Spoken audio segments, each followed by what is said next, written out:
OPS సాధనకు సమైక్య పోరాటం.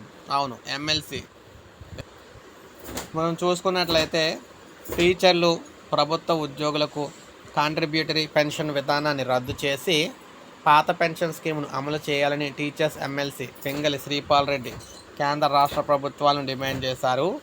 All India federation of teachers జాతీయ కార్యవర్గ సమావేశం జార్ఖండ్లోని దేవగఢ్లో జరిగింది. ఈ సమయంలో శ్రీపాల్ మాట్లాడుతూ ఓపీఎస్ సాధనకు అన్ని రాష్ట్రాల టీచర్లకు ఒక తాటిపైకి రావాలని పిలుపునిచ్చారు. ఏఐఎఫ్టీఓ బలోపేతానికి పిఆర్టీయూఎస్ పూర్తి సహకారం అందిస్తుందన్నారు.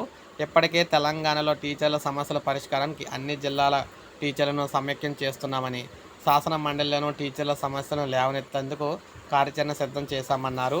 మారుమూల ప్రాంతాల టీచర్లు సైతం తమ ఇబ్బందులను చెప్పేందుకు వారికి అందుబాటులో ఉండే వ్యవస్థను రూపొందించామన్నారు.